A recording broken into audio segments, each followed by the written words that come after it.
Good evening, everyone, and welcome again to Sharia Crime Stoppers Tuesday night webinar series. Tonight, we've got a really special adventure for all of you. We're very excited to let you know that Tom Trento, Haney, Clare Lopez, and John Guandolo will all be with us in the next hour and a half. We're going to be listening to their update from Israel. We're going to be focusing on national security lessons for America that are best told when they're on the ground. I'm sure you all know that Tom Trento is the founder and director of the United West. We're very grateful for being a part of that. Haney, of course, is the author of See Something, Say Nothing, VHS whistleblower. Clare Lopez, as you know, is the vice president for research and analysis at the Center for Security Policy. And John Guandolo is the founder of Understanding the Threat. You will get to know all those people very well tonight if you don't already know them. We talk about a worldwide war, a world war that we're involved in, and we're going to pull that up in here and just make a point of that. By the way, while we're getting our logistics set, keep in mind that we are going to have these interviews. You will be able to answer your questions again. At the bottom of your screen is the Q&A button where you enter your questions. Also, of course, tonight, Mary, where Vicky is with us, and Mary is going to help us throughout the evening. We'll bring her in just a second.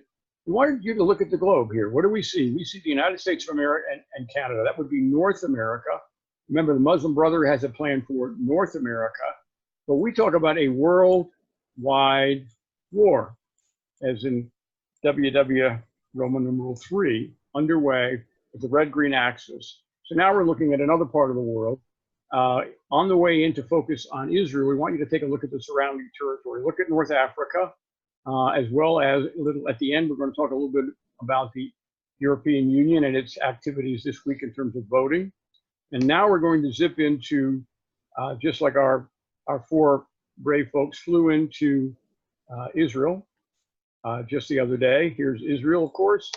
And actually, as we zoom in, you'll notice that Israel is really a pretty tiny place. There are even some people in the Congress who refuse to show it on their map.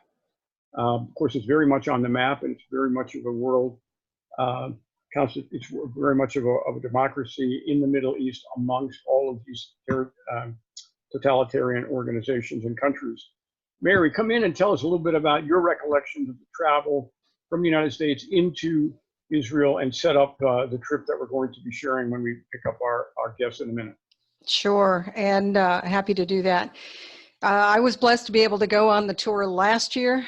Tom Trento takes a national security tour just about every year, sometimes twice a year he'll go. And they start out by flying into, of course, Tel Aviv. And it's a pretty amazing tour because they tour from north to south, I mean, literally along the Gaza Strip and all the way up to the northern border. So when they do that, you get to meet people, you get to talk to people. You don't even know who you're going to actually be able to talk to at the start of the tour because they are so highly secure in terms of who they present. But going through what they have been able to do is to go south all the way down to the Gaza Strip, which is there's a small town that they went into last year, and I believe they went this year as well, called Sderot, that is literally, and I looked it up to make sure I was quoting this correctly, it is literally, what is it, just over a half a mile from the Gaza Strip. Now think about that and everything you heard about what goes on in the Gaza Strip. And the tour is going to, Tom and John are going to tell us a little bit about that in the first part of our video tonight that we're going to present to you, what they experienced, what they saw. But Sderot is just a small town, but they're going to tell you it's growing, which is amazing. Being that close to the Gaza Strip with the terror rockets that come across there, the fire balloons. Right now it's quiet on the Western Front, as they say, but it's interesting when I pulled up some information on it, and the Israel government installed what they call a red color warning zone that identifies the area around that population for them to understand where they need to go, what they need to do in terms of finding a safe haven, to get into bunkers, into shelters, to be protected. And they've got an alarm system that goes off, and they've got regions that they've literally marked with 7 to 15 seconds to get to those shelters. So these people are really experiencing quite a bit of attack from Gaza. When you're going to hear from some of the information that you're going to hear tonight from our national security folks that are joining us live from Israel, not live from Israel, but because we had to record it because of the time difference, but are going to tell you that it's not because Israel wants to do what they're doing, but it's because they have to do it to keep Israel citizens and tourists safe. That some of these folks there was a study done in 2007 that showed that 75% of the residents of Sderot, ages 4 to 18, were suffering from PTSD, including sleep disorders and severe anxiety. And I know we had the mayor of Sderot talk to us last year, and it was interesting to hear that this man has 6 children, 3 of which are severely suffering from PTSD because of having to run to shelters so often. And they literally have a playground inside a brick building for the children to play in, just in case. So it's pretty amazing that people are determined and they love their country. They are not going to be pushed out. And that's the interesting side to all of these folks that live over there. But they took a little bit farther travels in this trip where you're going to hear. They went all the way down to Eilat. And Dick, I don't know if you can show that down there. Mm-hmm. Down at the southern tip of Israel. You can see his little pointer there. And they're going to tell you a little bit about what they saw down there, because this tour was about Wall's work. This tour was about presenting what Israel did to make Israel secure along their borders because of the terrorism, because of the trafficking that happens when they're crossing the borders. And it's an amazing story. So Dick, I think we need to go ahead and get to that. What do you think? I do. I think that would be appropriate. Let me pull that up. While Mary's pulling it up, let me mention there's going to be the first part. You're going to have opportunity to listen to 2 of our guests, Tom Trento and John Guandolo, for about 15 minutes. You'll get an opportunity to see them in their, and then we'll take some questions. Excuse me. Then we'll have some commentary if we have questions that are appropriate. We have a much longer segment after that with Philip Haney and Clare Lopez. This was recorded live in Israel yesterday, or last night actually, so we could play it tonight. So this is 1 day old, and keep that in mind as you listen. All right, folks, I think I've got it ready for you. We're grateful, Tom, that you've included us in your trip remotely. So give us an update about why you go to Israel, Tom Trento, why the United West focuses on Israel, and what's different about this particular trip. First, thanks for having us, Dick. And you got a fancy backdrop there now, looking pretty good, man. You like that? It's upgraded a little bit. Quite the, well, our studio today is a bus, as you can see. We just left. Where did we leave, John? The Israeli-Egyptian border. Whoa. I'm here with Guandolo, and we left the Israel-Egyptian border, and there was a little piece of Gaza in there. To start to answer your overarching question, we go to Israel because Israel is our #1 national security partner on many levels, primarily an intelligence level. If it wasn't for Israel, if Israel disappeared tomorrow, if all the 7 million Jews said, let's go to Hawaii, people want us to go someplace, and they left, the United States would be spending $1 billion a day to keep the insane chaos from occurring in the Middle East, stealing all the oil, and we would not be able to function as a country. Thanks to the brave Israelis for living there. So we go there to experience is to learn about their intelligence, methodologies and their military strategies. And we all know, but for those 7 million Israelis living in a very dangerous area, if they were to leave, unbelievable chaos between the religion of peace, the Shia side and the Sunni side would occur. In the United States, it would be $15 a gallon. Commerce would stop. We'd have to go in, have several wars just to get the price of oil back to where it needs to be. The Israelis are there. They want to live there. They like living there. And so we go there to learn more about their way. In particular, this trip was to take a look, examine, and become better informed on how they solve their border security problem and their border sovereignty problem. John lives in a border state. I won't tell you which one, but one of the border states, and he can tell you a little bit about what we just saw. Yes, I do want to say, hit on something Tom was talking about. First of all, again, thank you for having us. And I will say I really applaud Tom and the United West for this trip because similar to last year's trip, we're getting updates and briefs on security issues at key points along the Gaza border. We will be, obviously, during this trip, the Lebanese border. We were just at the Egyptian border.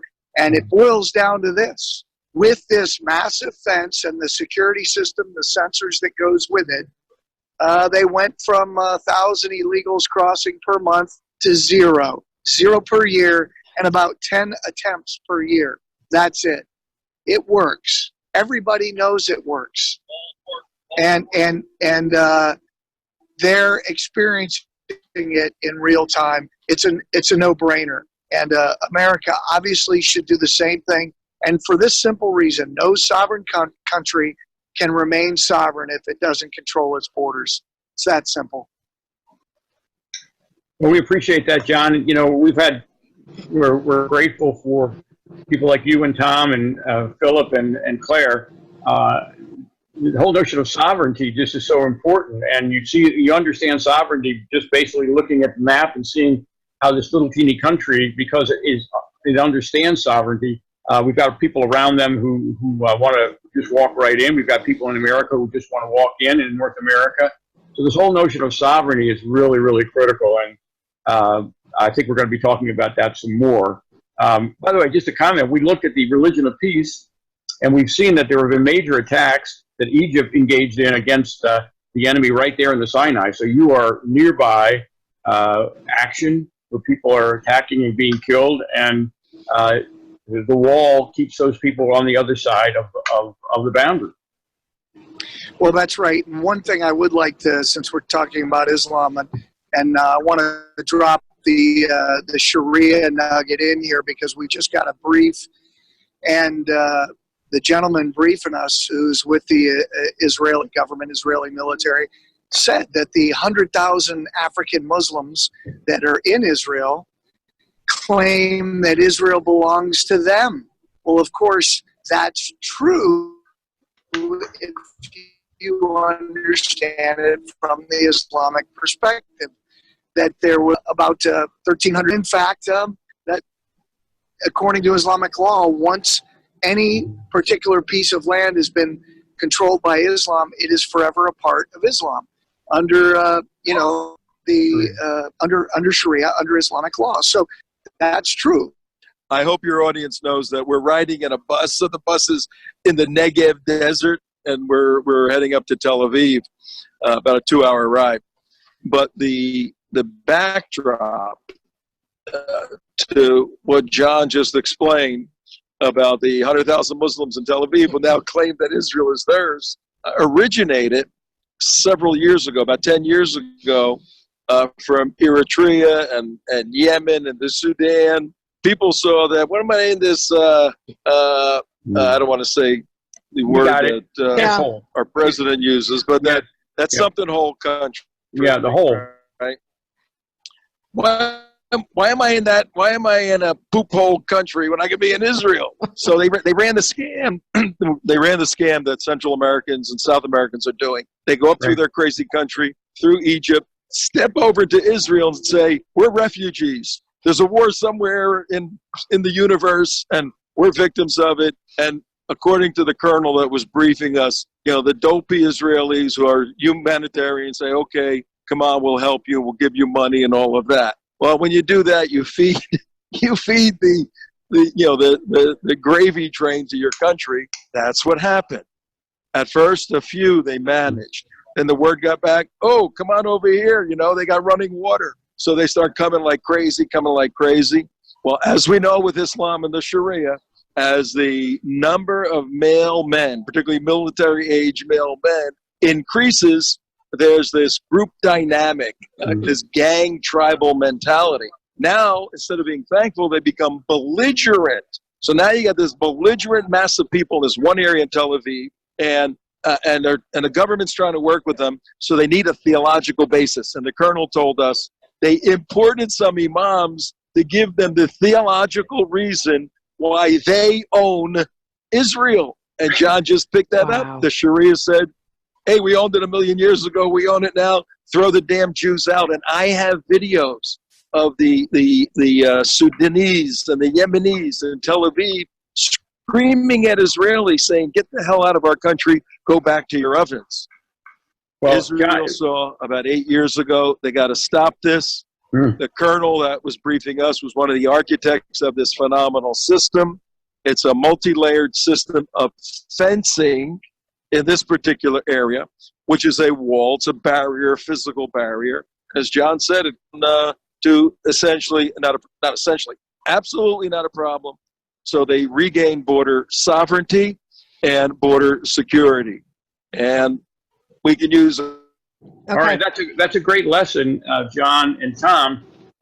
This notion of claiming land with a footprint. We need to think back to what John and Tom talk about. In America, we have 3,200 outposts. We have 3,200 outposts. They are also called mosques or Islamic centers, where the footprint has been placed and the territory has been established. So this is chilling to hear what we just heard of the impact in Israel of the flood. We have a similar flood, and I think John has been very, very good at helping us understand the local impact of everything that we're talking about. We've got a problem. It looks like Israel has solved its problem, and we need to learn from them, from that. May I jump in? Let me ask John and Tom both. They have built their walls, they have built their structures, and they're reinforcing it. What could we learn here if we get the opportunity to actually finish the wall? What could we learn from what they have done since to reinsure that we've got the security we need? Anything you've seen over there, how they're operating? Three things, I think.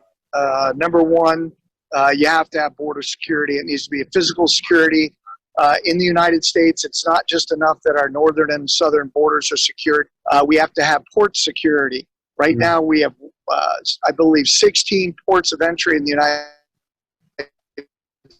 States. In my opinion, it needs to be cut down to 1 or 2, where everybody coming into the country, flying into our ports of entry into the United States, there's one where you can physically and otherwise screen people coming in. So those are two big important things. The other thing is the Israeli intelligence network is really tremendous. That is something that is utterly lacking in the United States. You all have heard me say it before. The U.S. intelligence apparatus is collapsed. There is not a functioning, good intelligence apparatus. We have quite a bit of technical coverage, what we have. In other words, we're not actually reviewing all of the material, and we have really almost zero understanding inside our government of people that can actually do real intelligence. Humans actually operating in other countries and operating against hostile and foreign counterintelligence operatives. So that is something I think is something they're doing very well that we do not do at all. John, let me pick up on something that you and Tom talked about. Apparently, there's at least a big community of African Sharia compliant people in Israel. Maybe you said they were in Tel Aviv. So there are clusters of mosques in Israel. There are clusters of Sharia compliant people who live as residents of Israel. How in the world do the Israelis keep the neighborhoods safe, given the animosity we know that exists between people who say their prayers multiple times a day and they go out into the neighborhood? This is Israel. They're in the neighborhood. They're inside the communities. How do the local people, what can we learn about local law enforcement training, citizen awareness related to all the folks that are Sharia compliant and wake up living in Israel? Well, I think there's two sides to this coin. I have found it's a little bit shocking, but strategically the Israelis, there's I'd say a pretty good pocket of people in the military and in the political leadership that doesn't understand the Islamic threat. However, they do seem to understand that the physical threat to the community comes from a certain other community, and they do a very good job of keeping an eye on them and acting preemptively when they need to. And if people begin to act out, they respond very well in last year's trip and already in this year's trip to deal with these threats like Gaza. In other words, it's really a containment policy that's doomed to fail in the long term. Do they go into the mosque? Do we have any information about their regular ability to go in and monitor mosques? We obviously are not allowed to do that in America. What's different in Israel about knowing what's happening inside of a mosque? They'll go anywhere if they think there's a threat and that there's a place where threats are brewing. They'll go anywhere. They're not hamstrung by that. I think that's key. Did that answer the question? Yes. I think that's key. So it sounds like they have a balance between civil rights and keeping people. It is a democracy, and yet they're not going to make themselves unsafe in the name of sensitivity. Right. I would say if they are erring on a side, they're erring on the side of being 4 minutes. 5 more minutes. Yeah, I would say I'll say this: if the Israelis err, they're erring on the side of being overly humanitarian and moral and doing the moral right, which I would say is a very good thing. But I do think that in doing that, they're creating a long-term risk to Israel by not seeing that, for instance, the situation in Gaza is a battlefront in a global war. And in some cases, they are missing that. Okay, Mary, we are coming back. Yep. Folks, I want to jump in real quick before Dick goes into some of the explanation here, but that was from the Negev desert, and I think Dick showed you that in the map, that we were able to get Wi-Fi.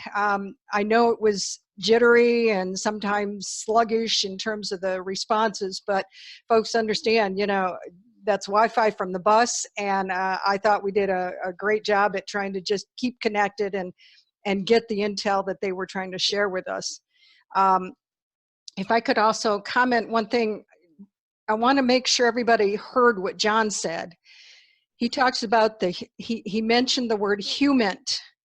H-U-M-I-N-T, I believe, is what he was referencing, which is identified as human intelligence. And I want to read you just a couple of definitions so that we can understand what he was referencing. Human intelligence. NATO defines humint as a category of intelligence derived from information collected and provided by human sources. Typical humint activities consist of interrogations and conversations with persons having access to information. Humint can provide several kinds of information. It can provide observations during travel or other events from travelers, refugees, escaped friendly POWs, etc. It can provide data on things about which the subject has specific knowledge, which can be another human subject, or in the case of defectors and spies, sensitive information to which they had access. Finally, it can provide information on interpersonal relationships and networks of interest. That's where John was referencing, we don't do well at humint, that they do very well at it, and that's one of the things we could learn from them. I think that's really helpful, Mary. Let's think about what example of that would be Philip Haney. Philip Haney is a machine. Philip Haney can look at the same picture you and I would, and he would be picking up indicators. Yes. He can look at video from another part of the world, and he can pick up indicators. Another part of human intelligence is the ability to do analysis. Think of Clare Lopez. So those two people are with us today. Unfortunately, those two people are not in the administration, and there are not a lot of Philips or Clares in the administration, which I think is the point that John is making.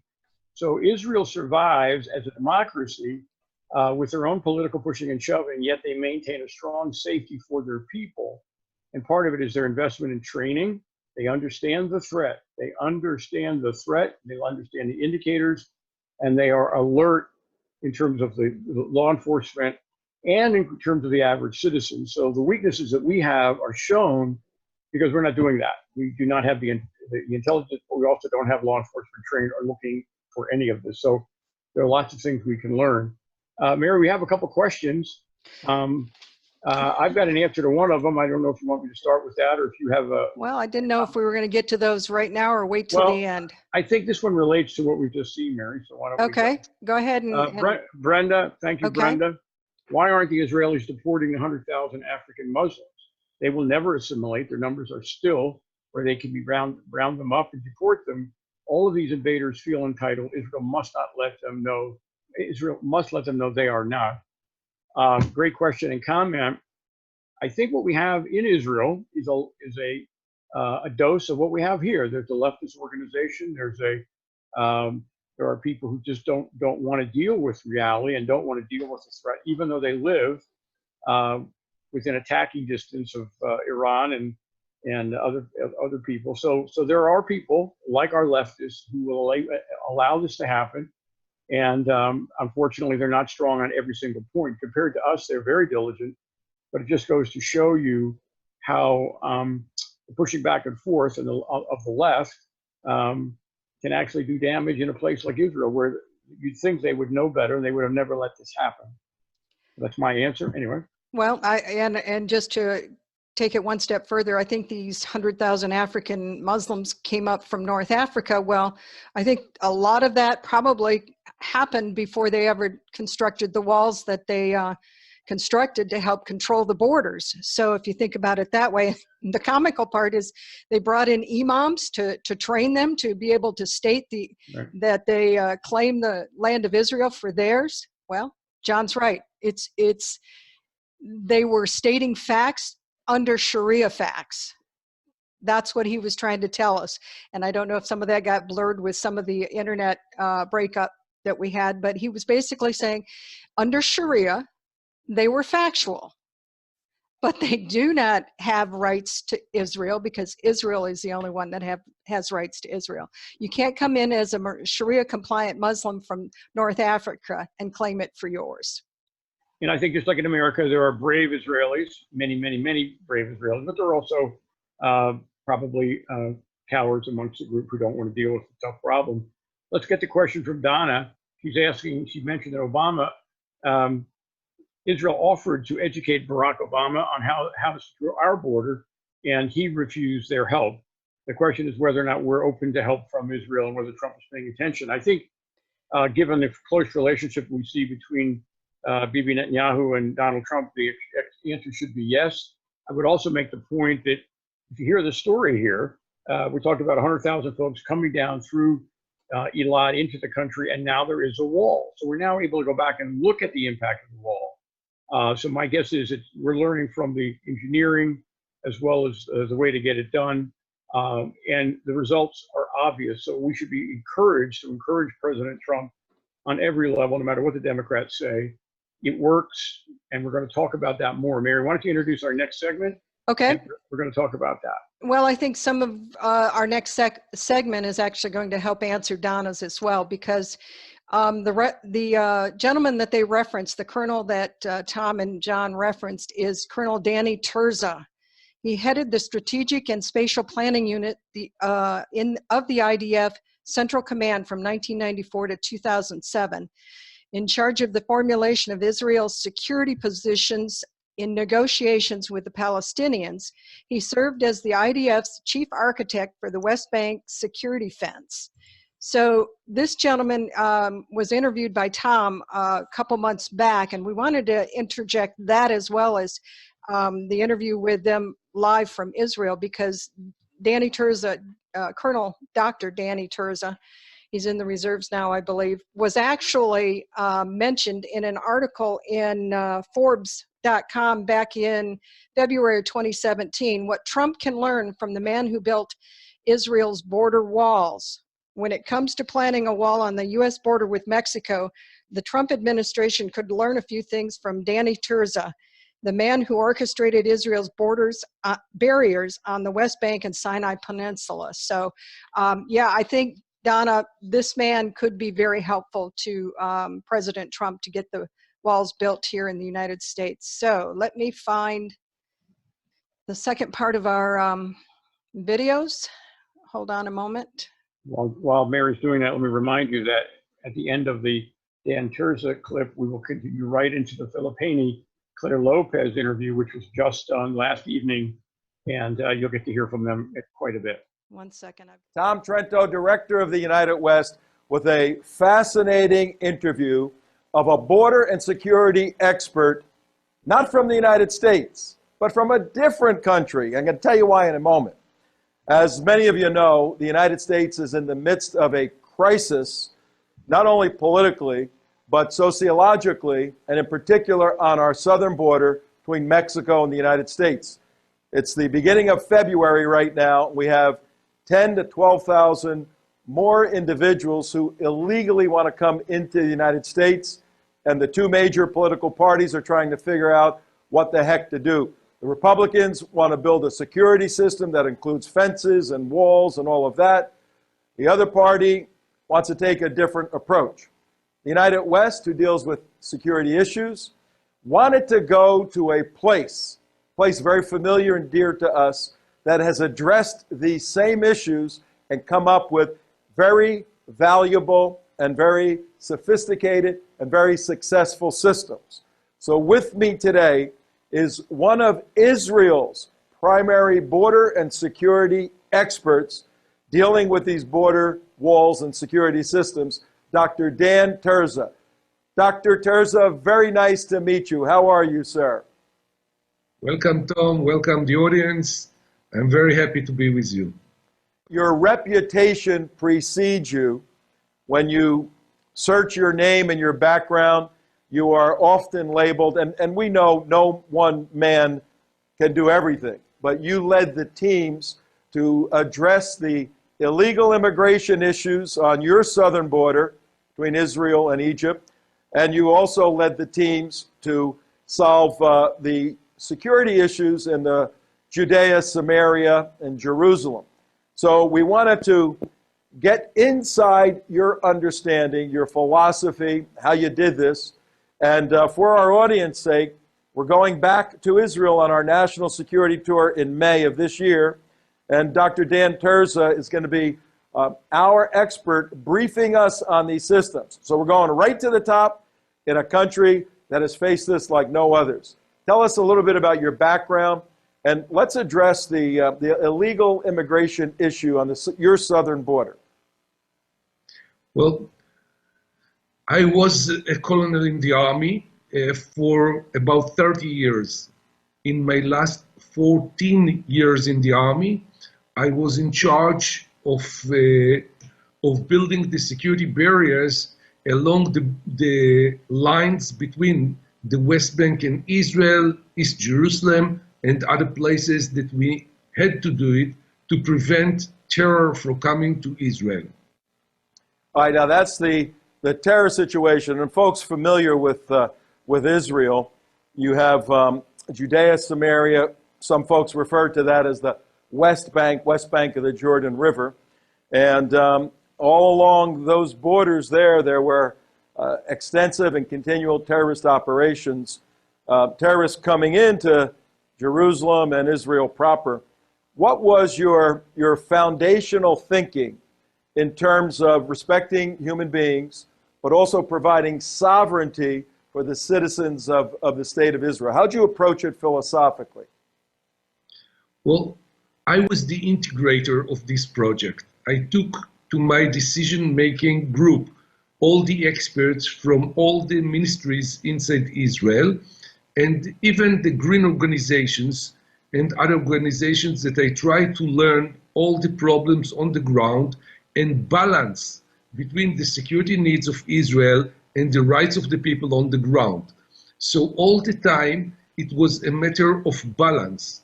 Although it was a time of war, we had about 3,000 terror attacks from the West Bank to Israel, and we had to protect ourselves. So it has to be in a very short time, taking decisions, taking the right procedure, how to do it, how to balance and work on the ground. Okay, so with your working group, your team, you had to come up with all of those issues and then come up with some solutions. And I'm sure every time you suggested a solution, you had a lot of people screaming and yelling, it's never going to work, it's never going to work. So you had a political issue. You've resolved that to a large extent. But also there was an engineering issue, because as we know, the Yes. topography, the geography, hills and valleys and water and all of this, how'd you approach it from an engineering point of view? Well, I'm not an engineer. My PhD is in business administration. But what I know to do the best is to take all the experts together and to construct something that will work. And that was the main idea. You know, in the United States, you have a lot of problems of integration between all of the entities on the ground. Like the sheriffs don't work with the rangers don't work with the local police is not working with the border control is not working with the FBI is not sharing intelligence with anyone. So one of my first missions was to take them all to one control room, share the same communication system with all our forces on the ground, that they will work together on the same mission.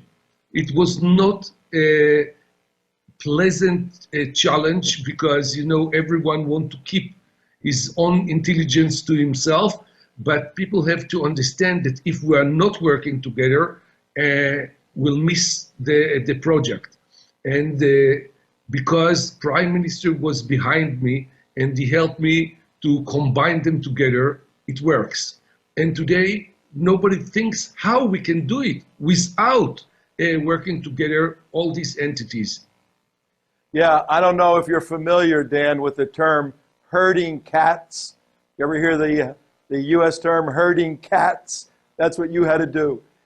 Cats don't like to be herded. They like their own space. So you had to get them all in a room and get them pointed in the right direction. Big task. Yeah. At any point, did your team of experts come out and say that that walls, a physical barrier, is immoral or it doesn't work?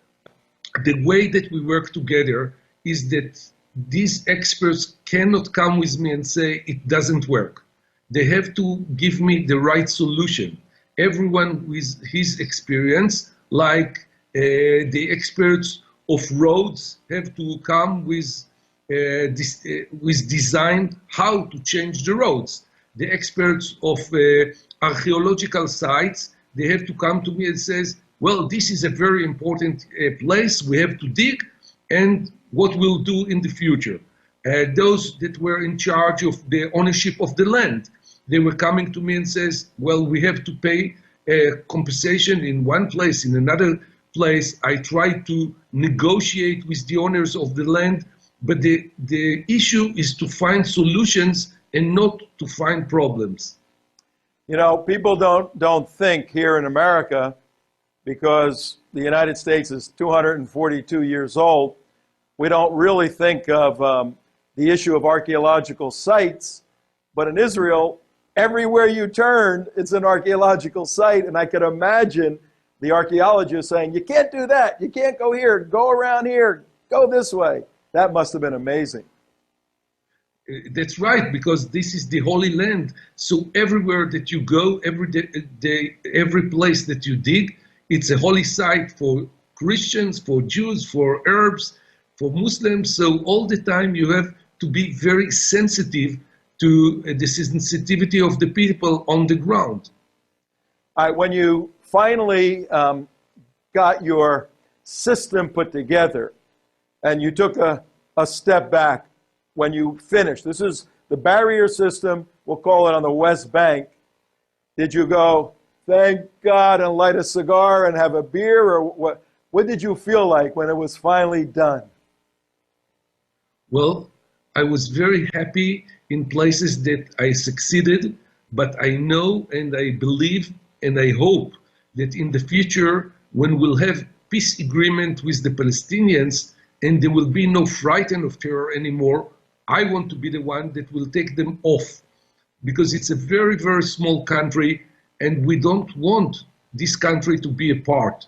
So really, I hope that if there will be no security need, we can remove it. All right, Dr. Dan Tirza, we're excited about coming to see you, ladies and gentlemen. This is an amazing briefing, fact-finding expedition to Israel to be with Dr. Dan Tirza, who is renowned as overseeing the building of the security systems, the border systems in Israel, in the Judea and Samaria area, and down on the southern border. We're going down to the Egyptian border and seeing how that was solved. Thousands coming over, now 1 or 2 or 3 a year. We need these solutions. We invite you to come. We look forward to it. Tom Trento, we'll see you in Israel in May 2019. Let's bring on Philip Haney. Philip, thank you for joining us from Israel. We're glad to have you with us, and we certainly invite you to kind of give us an update of how you spent your day today and why you're in Israel and what you saw today. Well, thanks. Glad to be back. We spent our day looking at border fences today between Egypt and Israel and between Gaza and Israel, and different designs. And we talked about the reasons why the border fences are there and how effective they are, which, cut to the chase, bottom line, they're very effective in reducing illegal crossings, sniper fire, bombing attacks, rocket attacks, and all sorts of other kinds of attacks. So there are basically 2 reasons for the wall: to prevent illegal immigration and to prevent attacks from coming over the border. And in the places where they put these walls up, and they're not 50 feet high, they're not 40 feet thick, you know, they're made out of material that very easily could be duplicated here in America, and they work quite effectively. And we actually met with the fellow that designed these walls, and I'll look at his card here real quick. His name is Danny Tirza, and he actually designed the walls around Jerusalem, and I mean literally, and also consulted about the wall that they're putting up now, a brand new wall that's going down deep and also around the perimeter of the Gaza. He consulted on that as well. We also met with the individual who is in charge of the entire Rafah crossing. The Rafah crossing is the southernmost crossing, right at what they call the triangle between Egypt, Israel, and the Gaza Strip. And somewhere between 550 and 1,000 trucks a day come in to the Rafah crossing. And many of them have UNRWA, the UN refugee program, bags of wheat or flour, I should say, on them, truck after truck after truck. It's really quite remarkable to see how this UN policy, I hope you can see this picture from the camera, but it shows the line of trucks at the Rafah crossing. Between 550 and 1,000 come through every single day. And we were able to go inside and see how the whole operation is set up, which apparently is not something that most people ever can do. So we got an up close and personal look today at the construction, the design, the layout, the sensors, the lights, the automated weaponry in pillboxes built up on top of the wall. And we also saw the Israeli side of it, where kids decorate the walls that they have to have with signs of peace and written shalom and other messages on their side. Because the villages are right next, literally, to the border of Gaza in some places. And so there's a wall between them. So that's a quick summary of what we saw today. And what else would you like to ask me? If Philip, just for clarity, 550 to 1,000 trucks are going into Gaza from the UNRWA trucks, right? Yes, And most of them that I saw today were UN trucks full. These are semi-trucks, flatbed trailers, full of bags of flour, one after the next, after the next, after the next. yet the people are not getting them, yet the people are constantly claiming hunger and destitution, and yet we are providing them with so much through the UN. So Yes. where's it go? Well, it's not that they're not getting it, but the real untold story is that the economy of Gaza is collapsing. Right. And it's because you've coined a phrase, I think I heard you say deathocracy. And that's what it is. It's a deathocracy, not a democracy. It's a kleptocracy. And what happens is all the resources that come into the Gaza are appropriated first and foremost for the leaders of Hamas or Islamic Jihad or other groups like that, and they pay their soldiers and their staff members first, and whatever might happen to be left over goes to the rest of the people. Even at $30 million a month, which is Qatar has been sending, that's only equivalent of $100 a month per family. There's 2 plus or minus million people there, and they're projecting that within 20 to 30 years, the population is going to double. And they told us today there's a real major humanitarian crisis brewing in Gaza because they're polluting their own environment. Right. They're saturating their own water table, which used to be some of the purest, finest water anywhere because of the special quality of the sands along the Mediterranean shore, into brackish or polluted seawater, salty water instead of fresh water.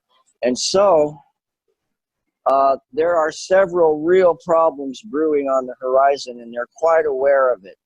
So they're trying to find out ways of preventing, when things get worse and worse, from it flooding into Israel by preventative policies and by building the wall.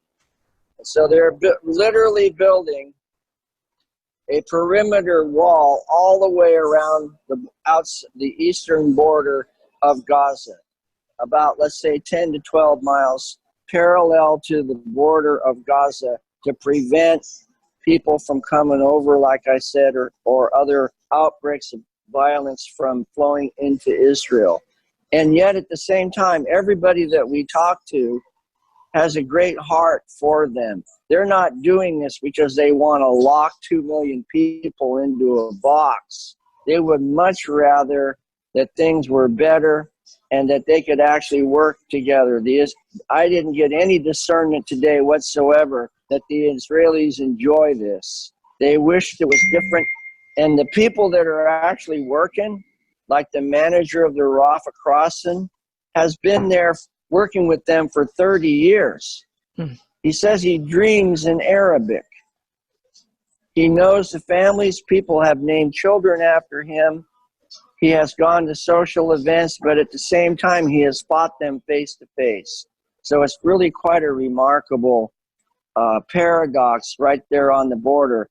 They love the Palestinian people on a human level, but they cannot allow Hamas to implement its plainly stated purpose, which is the annihilation of Israel. Right. Right. It's an amazing story over there. You're right, from the human level, and still they promote the idea that it's all Israel's fault. And so are you seeing anything in terms of the what we've been reading back here about the fire balloons that are coming across and burning the fields? And they were burning tires for the longest time. I don't know if they're still doing that. What are you seeing from that perspective? Well, right now, all quiet on the Western Front. There's no kite balloons. There's no rockets coming over the last few days. There's not really any outward evidence. In fact, it's in a sense the opposite. They're building roads into the southern part of Israel. They're widening the roads because they expect growth there, both on the Israeli side. And I asked this fellow, Danny Tirza, that we were with today, why are they widening the roads? Are they expecting growth in the southern part of the country? Yes, he said, not only that, but they're expecting the day when shipments will increase going into Gaza. So I said, that's a very hopeful outlook, that you're actually building the road structure to handle that possibility in the future. And he also told us that places like Sderot, which is in the news a lot, is actually growing remarkably fast. It's the fastest growing part of the entire country. And he said the solidarity, the mindset of the people in the southern part of this country is stronger than any other part of the whole country of Israel because of the unified purpose to stand for the sovereignty of their country, even in despite of a lot of hardship. So we got some remarkable insights today that we were told even most Israelis, which seems incomprehensible to me unless I think about our own country, even most Israelis don't even really grasp what we saw today, the reality of it. So it was quite a treat. Philip, you've helped a lot of us understand the word sovereignty, both from a biblical perspective as well as your conversations with Americans in various travels around America. The word sovereignty is meaning a lot, and it sounds like you have an opportunity by being there to understand how important sovereignty is and how important what we can learn in America, remembering how important sovereignty is. Maybe you can just remind us when you talk about sovereignty, Sure. What is the message you want to get across to America? Well, we've been working together for 2 or 3 years now, that I began to talk about sovereignty, right from when we first early met. Yeah. And sovereignty basically is the right to choose the form of government that you would live under, and also the right to defend it from those who want to undermine it. And that President Trump has an intuitive grasp of the concept of sovereignty. And that's why he's popular and gaining popularity, is because he's standing up for sovereignty as defined by the Constitution. And remarkably, that's why Benjamin Netanyahu won the election just recently, is because he stood up for sovereignty, and he also declared that he would defend the settlements in the Samaria, the West Bank, and also in the Golan. And President Trump backed him up in that as well. So President Trump's concept of sovereignty has reinforced, I would say, the awakening of the concept of sovereignty in Israel. And these leaders are standing on that platform, and I believe for that reason it's very likely that President Trump will be reelected, because the American public want a leader who stands up for our sovereignty and for our constitutional republic. And you're seeing the same exact thing here in Israel.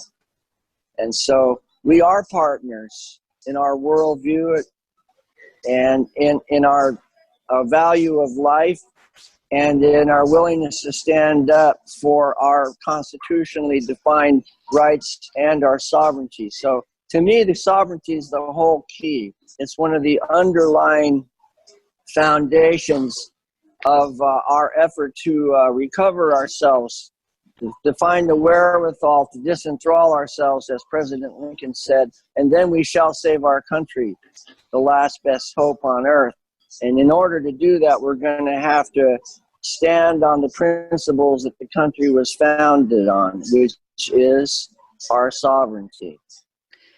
Well, let me ask you, Philip, if I may. one of the things I'm seeing in the news with Israel is that they're talking about dissolving the Knesset. Have you heard anything or seen anything on that? And do you have any ideas what that really means? Apparently, they're meeting right now, literally, here in Israel on that very issue. And we just got a hint of it today from our tour guide, who said that they're actually addressing it right now, and that, quote unquote, it's a possibility that if they don't resolve it, that they would actually have to go all the way to holding elections again. So that's, since I haven't been specifically following the ins and outs, but we did hear that today, yes, right toward the end of the evening when we were about done. Do you know if that means actually a re-election for Netanyahu to that extent, or is it just simply the Knesset? And I guess I'm trying to think of it in terms of how it equates to the American government. Would that be, is the Knesset related maybe to our Congress? Well, the system in Israel is quite a bit different than what we have. They have multiple parties, and they have to form a coalition of a certain minimum level in order for a government to be formed. And apparently that minimum level is right on the threshold as we speak. In our elections, we have the Electoral College, which is a form of checks and balances to an outright popular vote. Right. So they have their own form of checks and balances, and they don't necessarily have a senatorial system, but they do have representatives. So it's a little bit more intricate than ours, but in the long run, it turns out to be a checks and balances form of government. They don't necessarily have elections on a 4-year cycle like we do. It just depends on the strength of the government. If the government collapses, if they can't find consensus, then they hold an election and form a new government. Philip, it's interesting that we can connect with you in a dynamic way, and you're following what's happening in Israel today in terms of their Knesset. The other thing that happened in the last 3 or 4 days across the European Union is the vote that's happened over the last 4 days in countries in Europe. And the bottom line apparently is that the populists, the nationalists, people that are like Donald Trump have actually been winning in Europe. We're looking at that news. The point, I guess, is that the way Donald Trump talks about sovereignty, the way you talk, Philip, about sovereignty is spreading. The reactions apparently to these last recent elections are that more and more countries are establishing the fact that they do not follow the globalists. They do not want open borders. So we're talking about the European elections that are just happening within the last 2 or 3 days are actually focused on people winning who support Donald Trump-like sovereignty. And so that's an interesting point to deal with. It's almost as if there's an awakening in Europe, for example, about sovereign nations, not necessarily united nations. So if we all remember, and Philip, you've talked to us about this, the United Nations was a derivative of the communist Marxist agenda after World War II, and that the United Nations is in fact largely a progressive Marxist organization with support from the Organization of Islamic Cooperation. So you basically have the red-green axis pushing the United Nations and their resolutions about countries like Israel.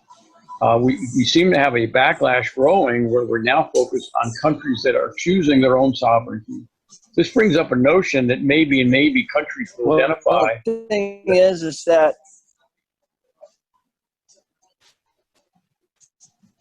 I missed the last part, but I'm just pointing out that people. The point is that there are being forced. It's not unity. They're being forced to be uniform. Yes. They're being forced to conform to an ideology and without having any choice in the matter. That's what this whole long debate has been over Brexit, and now why Theresa May has resigned. I'm assuming she resigned and followed through with it. She did. And then you have these other elections that are being mischaracterized as, ominous eruptions of nationalism.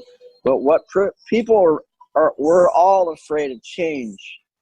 You know, it's not easy to change, but we're more afraid of is chaos. And people will take change over chaos, and people are afraid of the chaotic nature of the supposed enlightened experiment of the unified EU, especially in light the pressure that immigration has been put on the system. And so we are facing the same issue, and so is Israel. And that's another thing that struck me today, was the remarkable similarity between the tensions and challenges that Israel faces and what we face ourselves, particularly, of course, the southern border and illegal crossings. And then the inability to really know what to do with people once they do come into the country.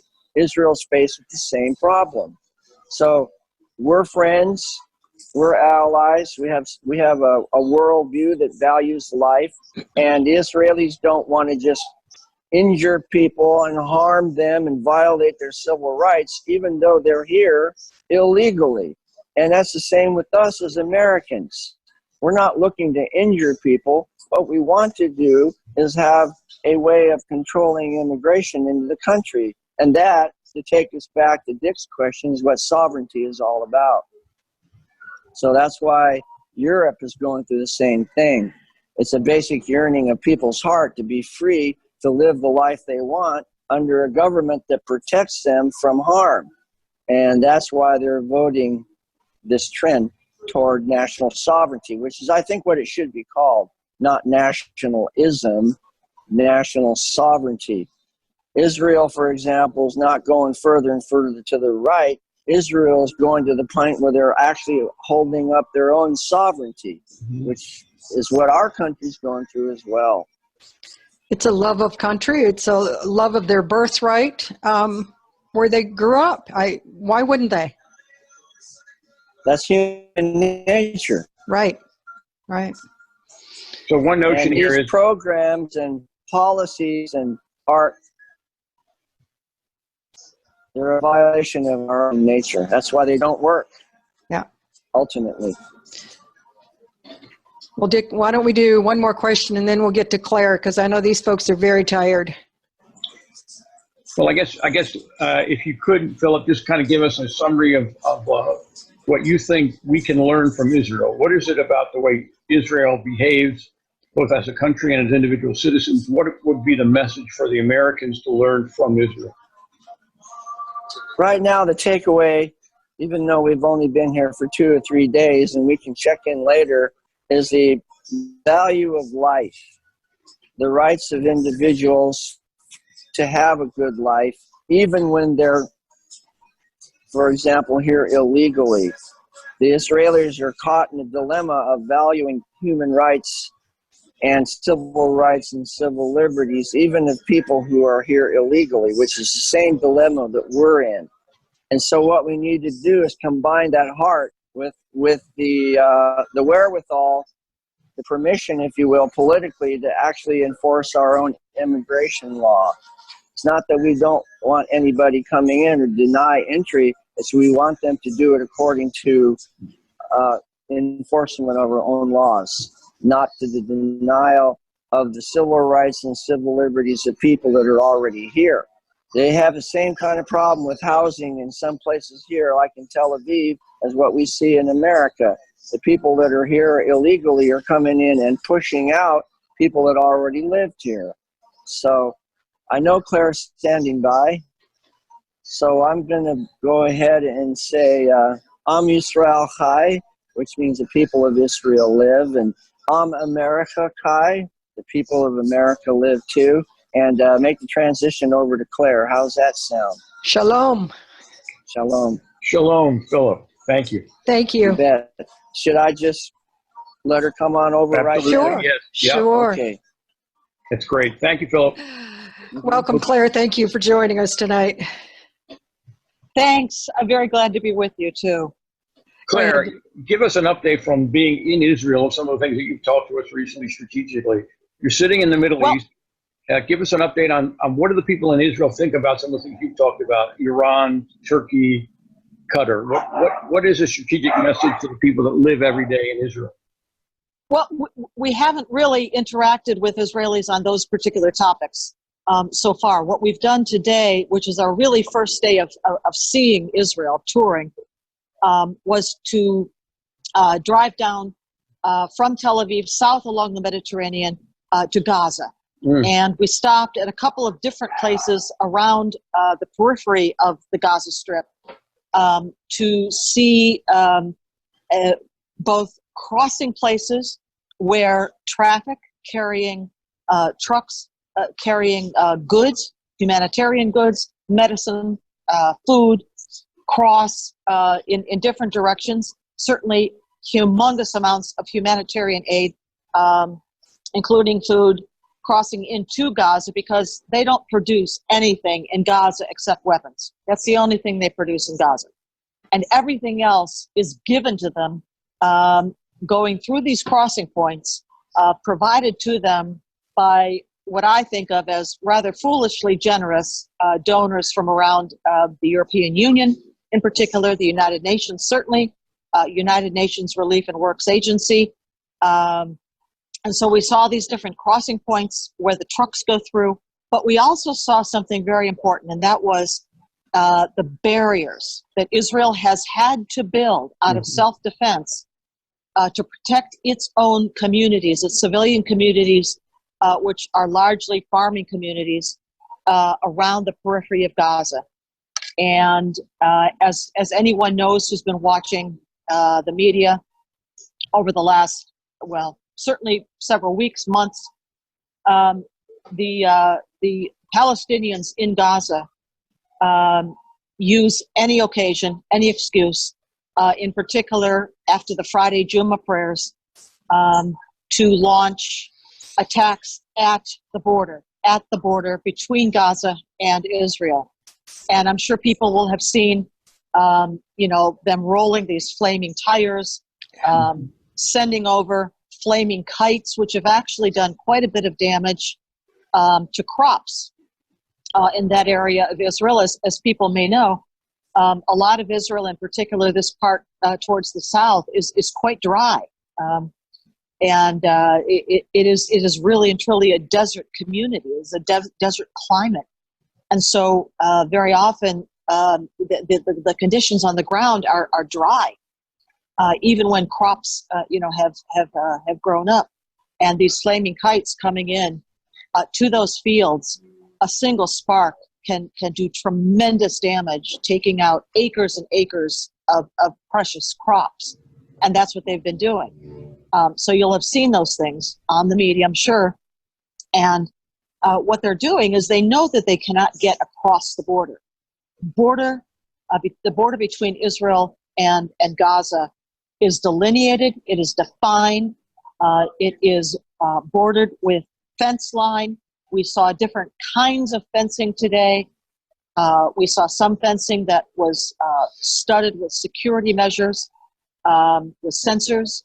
We saw other fencing that was electrified. We saw fencing with concertina wire on the top. And we also saw actual concrete walls, tall concrete walls, in places where they needed to stop projectiles, rockets, missiles, other kinds of live fire that the Palestinians in Gaza routinely try to shoot into the civilian farming communities that surround Gaza. So I think the most striking thing for us today was to see the different kinds of barriers, fencing, and walls that Israel has been forced to erect around the periphery of Gaza, between the on the border between Gaza and Israel. So it would seem that the physical activity that's required to keep the sovereignty of Israel happening, to protect themselves from their enemies, is a nonstop commitment to technology, to construction, to surveillance along the border. And I guess the message for America is we have a similar activity on our southern border. We're going to have to emulate what Israel does in order to keep our country safe from the people who would invade us, continue to invade us. So it sounds like you've had firsthand visibility on that today. Yes, you put that very well, Dick. And one of the last places that we saw today was the furthest south and that was at the very tip of the end of the land of Israel, at the point where the borders of Israel and Gaza and Egypt come together.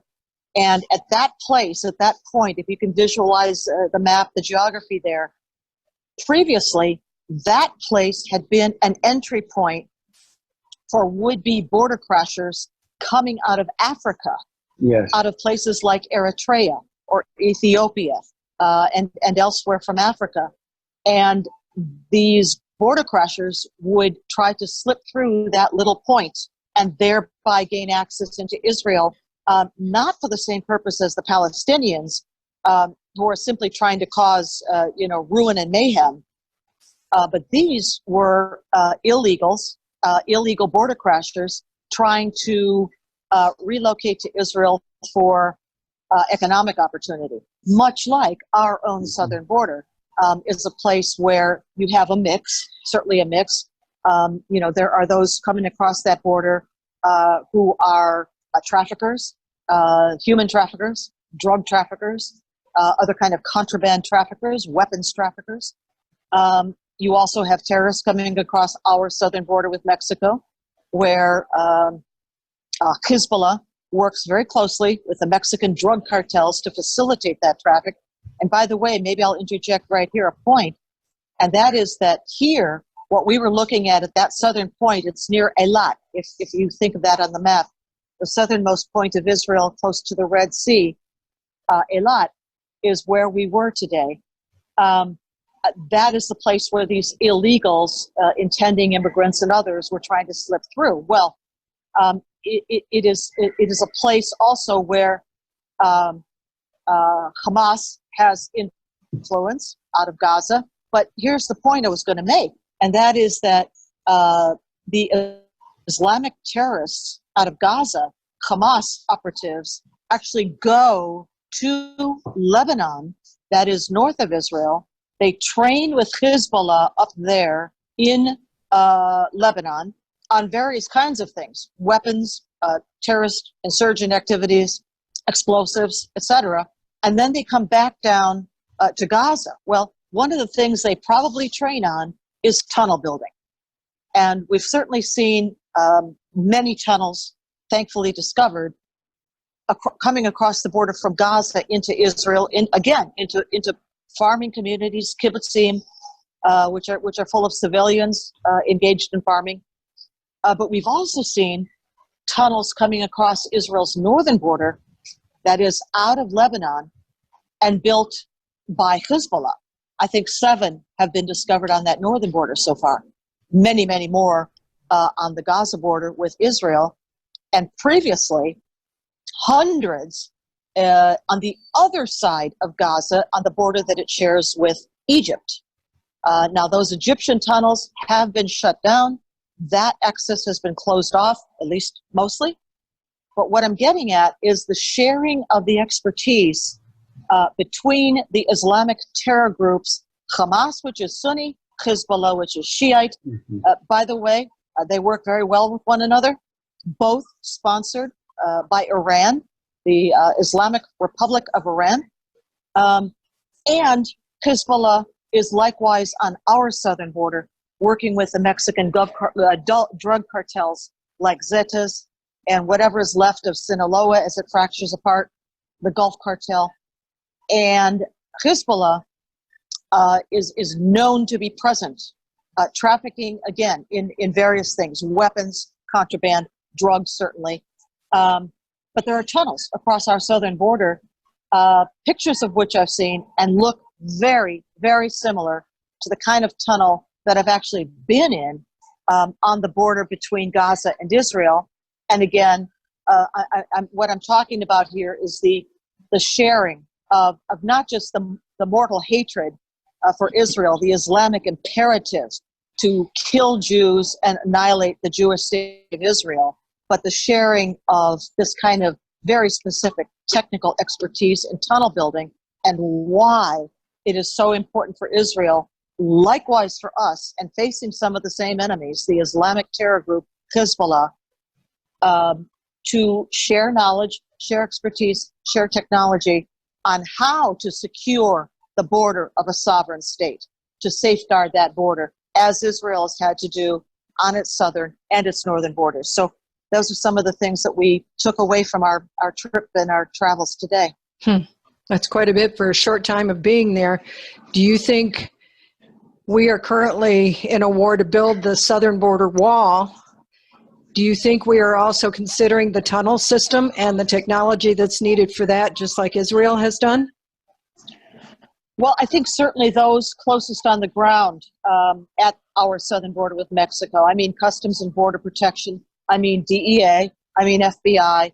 And I mean the sheriff's departments whose counties border on those, southern areas, especially California, Arizona. Yes, New Mexico to some extent, but certainly Texas as well. They very much are familiar with what's coming across, including the tunnels. They know what's there. Whether that is common knowledge, whether that's really understood up on Capitol Hill, in the White House, I just don't know. But those on the ground, certainly, they live it, they see it every day, they know it. They know that tunnel building expertise did not originate out of the Mexican drug cartels. That tunnel building expertise came from Hezbollah. Sure. And this sort of defines the relationship between Hezbollah and the Mexican drug cartels. And it is not one of competition. They're not competing on trafficking in narcotics or anything else. They are in a collaborative arrangement whereby expertise is traded off or something else. Hezbollah trades off its expertise in tunnel building and in explosives as well. And in return for that, the Mexican drug cartels offer access to their channels, a channel being just any way of moving people, weapons, contraband, drug product through the area. So they collaborate. That's what you call collusion in a very practical, real sense there. So those on the border understand that. I don't know if others at the top levels. I mean, for example, right now and for some time now, the Department of Homeland Security, whose responsibility includes our borders, includes in its chain of command, ICE, the Immigration and Customs Enforcement, as well as CBP, the Customs and Border Protection, has been without a secretary, without a department secretary for many weeks. So, what are they able to do, without that leadership coming from the top, a leadership that understands after Kirstjen Nielsen left. But I think it's very important that those who are listening to this understand that what we're seeing over here really has very practical applications and direct applications to our borders back at home. You heard Phil Haney talking about national sovereignty. A nation state is defined by its sovereignty. Its sovereignty is defined, at least in part, by borders that are defined, that are protected. And this goes back centuries to the Westphalian system of 1648, the Treaty of Westphalia.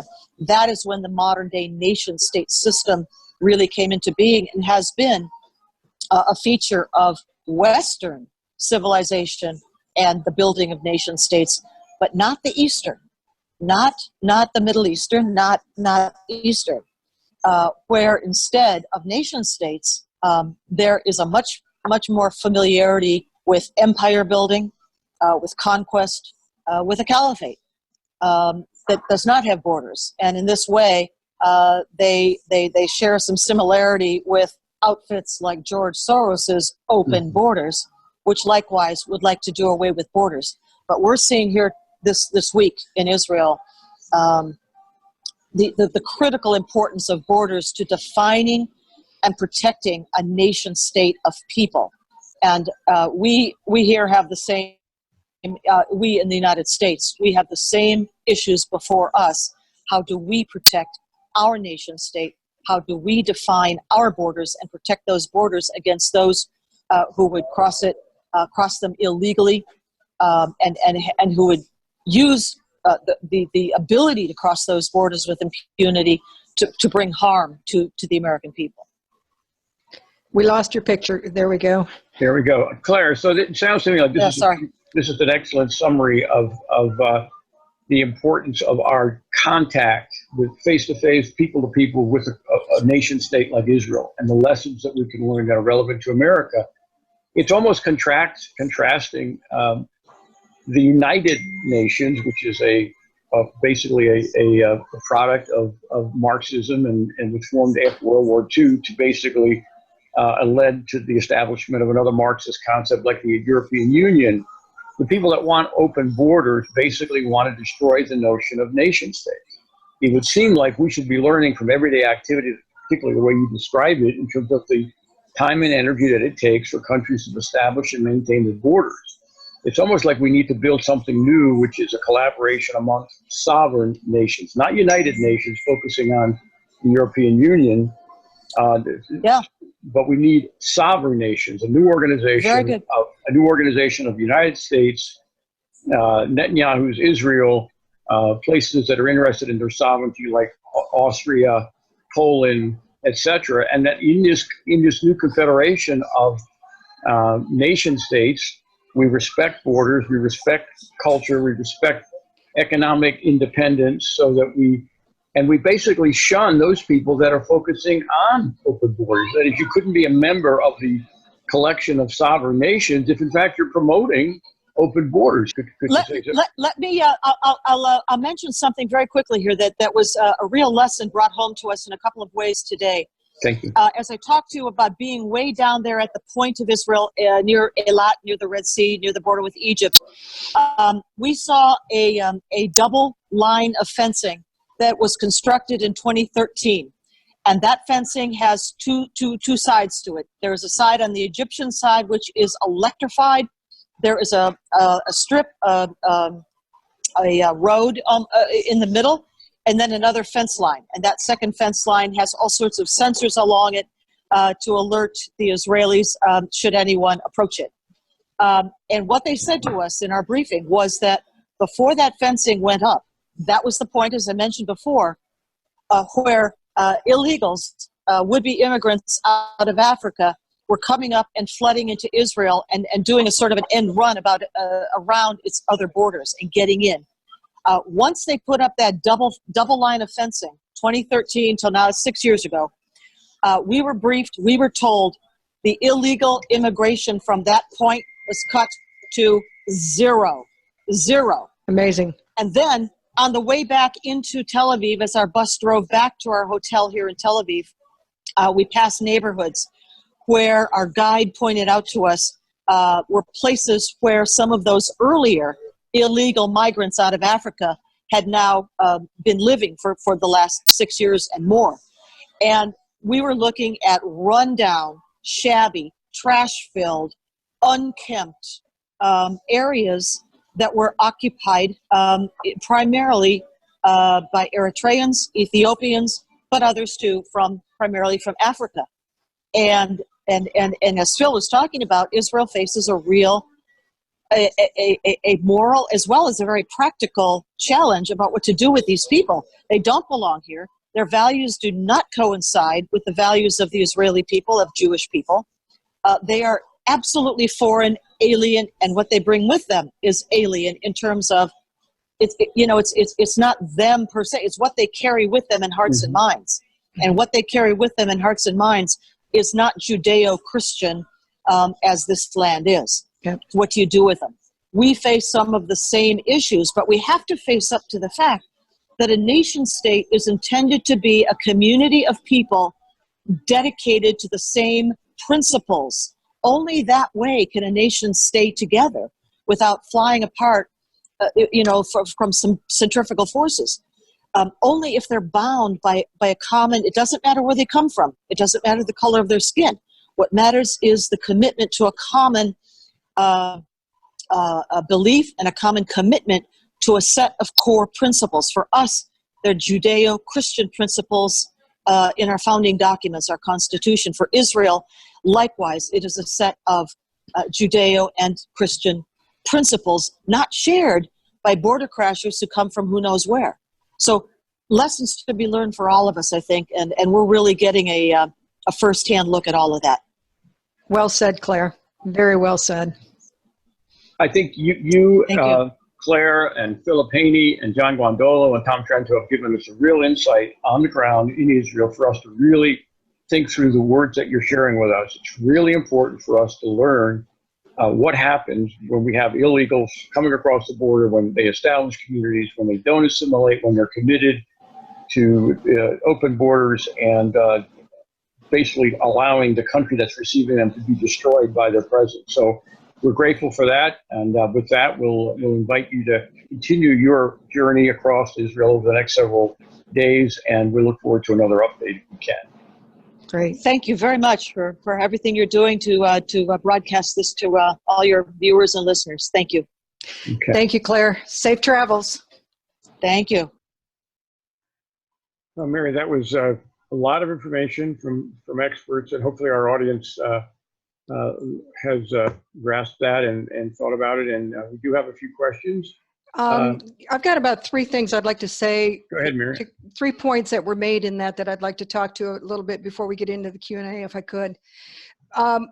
Dr. Danny Tirza, I found it interesting in comparing what he said to what John said about HUMINT and how we're not doing it very well. I think what John referenced there was what Danny Tirza said. They had similar problems in Israel before he pulled them all together, put them in a single control room, the way he described it, and made them start working together. And he described what we're suffering from. I mean, in a nutshell, basically the sheriffs don't talk to the police don't talk to the Border Patrol, Patrol doesn't talk to DHS, doesn't talk to FBI, doesn't talk to CIA. Nobody knows what's going on. We've got all of these CIA and names out there that are gathering intel, but nobody shares that information, which creates a huge hole in how we control what's going on in this country in terms of the illegals, the terrorists, and what's going on. And I'm reading a book right now that actually describes a lot of that going back to the Holy Land Foundation trial. So it's quite interesting that we're still suffering from that mentality, even though Homeland Security, I thought, was going to help kind of fix some of that. Danny Tirza has fixed it so that they could start managing the controls that they needed to do on their borders by building the walls, getting the right folks together and understanding it and doing it and getting it done. From technology, from managing roads to managing the actual build of the type of fence, the type of technology needed to add to it. So we are still struggling there. We could learn a lot from what's going on in Israel. Second thing I wanted to talk to was something that Philip Haney said I thought was interesting, and I just kind of wanted to relate a little bit of a story along with that. Then we'll get to the Q&A. But Philip said that Trump brought out the national sovereignty in Israel and made them start to realize national sovereignty was key in terms of saving their country. I thought that was interesting because when I related it back to, like I said, I was there in May of last year, excuse me, when they moved the embassy. Actually, the timing of our tour last year was right at when we were in Jerusalem, when they were moving the embassy from Tel Aviv to Jerusalem. Amazing time to be there. The banners, the respect, the love they shared for Trump was incredible. They were so proud to have Trump actually move the embassy when so many presidents before him said that they were going to do it, but never did. So they really, really like Trump over there. And it's just amazing that he has actually brought out in them national sovereignty, as well as what he's done for us here.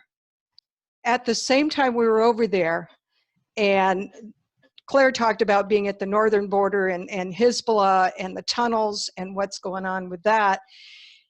And we were actually at a northern border region, which I'm sure this tour is going to be doing as well.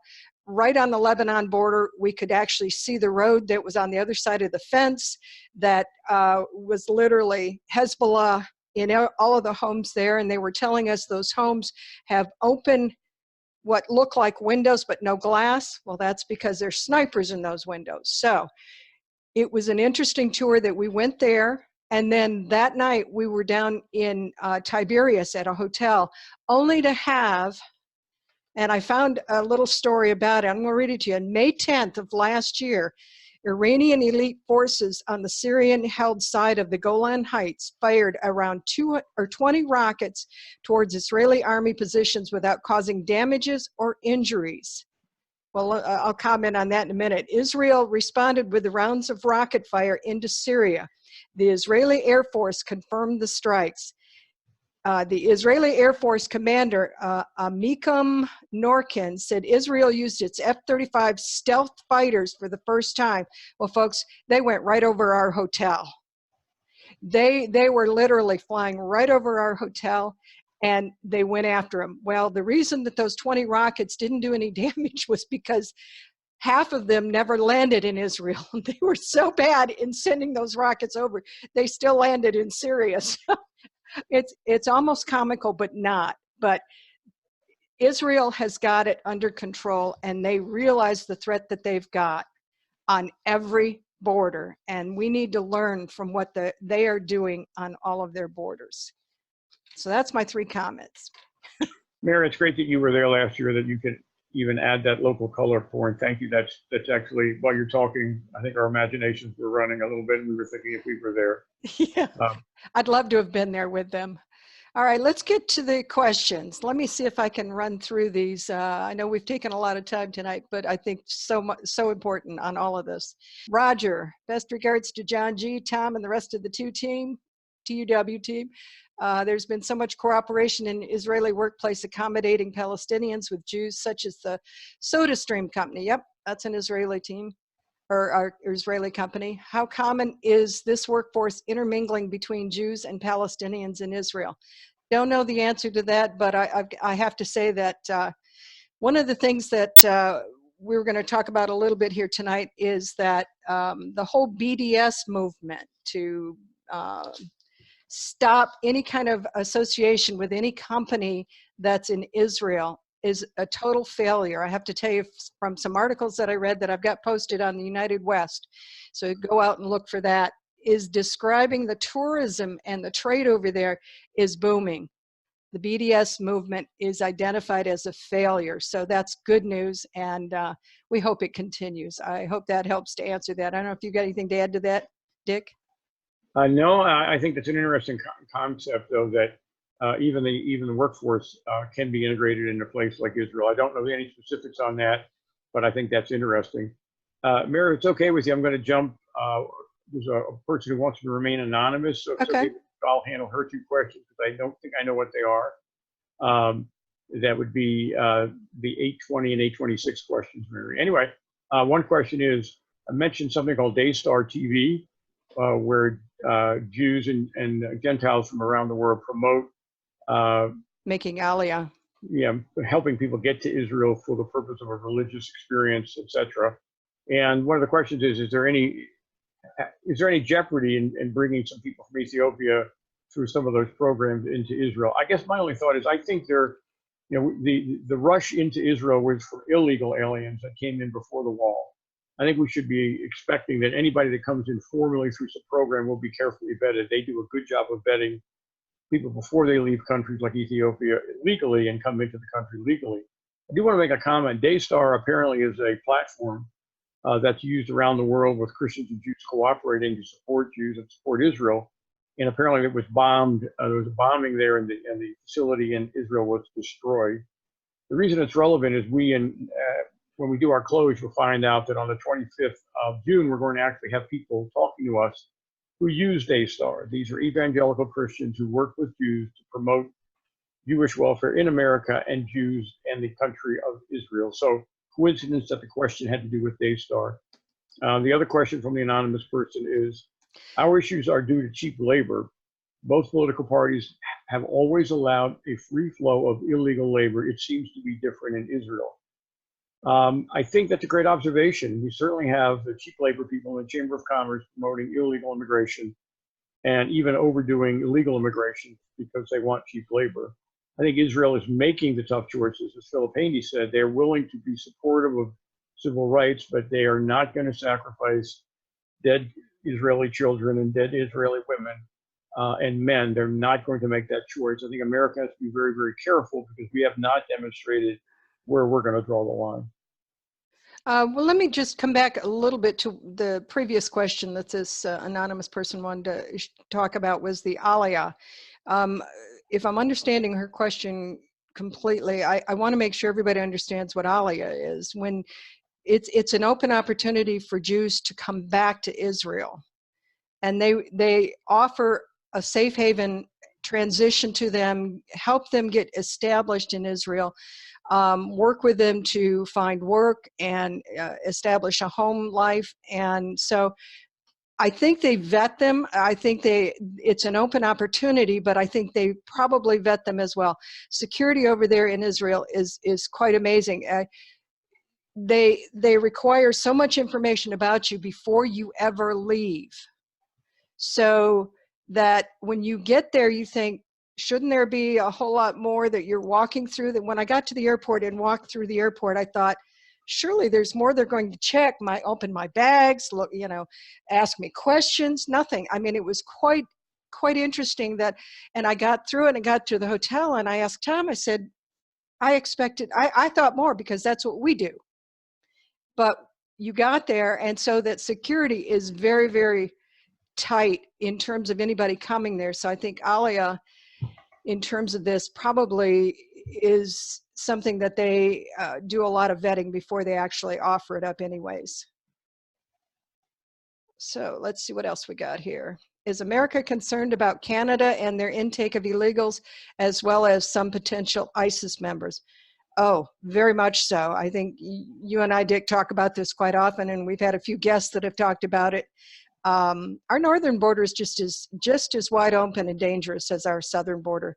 Go Mary, ahead. Just a comment. I think the question is America, meaning people like those of us who talk on this station or listen in. I think we are. I think if you listen to Philip Haney and Claire, they'd be a little bit more cautious of whether or not the administration is focusing on the northern border to the degree that maybe they ought to. I think there's a concern, including counter jihadists like Philip and Claire and John Guandolo and Tom Trento, that for some reason there are weak spots, and one weak spot might be the northern border and awareness of that. I think that's pretty much it. I've got a quick question from Janice about whether contraband could come in through the trucks going into Gaza. I think it's an interesting question. My guess is it sounds from what we were told that the mechanism of that border crossing has been there such a long time that there's a lot of attention to cargo. Janice's question might be relevant to the American cargo systems, where we've had problems in the past understanding our own cargo shipments into seaports, as well as giving the charter to manage our ports away to some pretty speculative people who are from the Middle East that actually run our ports in Florida and Philadelphia. So maybe that's part of her question. Yeah, I think that's a good answer. All right, folks, I think that's it for tonight. Do you want to close us out, Dick? Yes, I have just a couple of administrative things. If you just bear with me for a second. I think we pushed the button over here. Hello, there it is. And we'll close out. Let me find that. Hello, here we go. So we're going to share just a few minutes what's coming. For those of you that are with us, Mary, are you able to see my? Yep. Okay, yep. We'll work on that then. We're going to just basically cover a couple things quickly. So we have enemies within the church. We did that series before. We're continuing every Tuesday, including next Tuesday, the 4th of June. We will have a webinar. Don't have detail for you now, but we will meet every Tuesday at 7 o'clock. On the enemies within the church specific subset, we're going to resume that.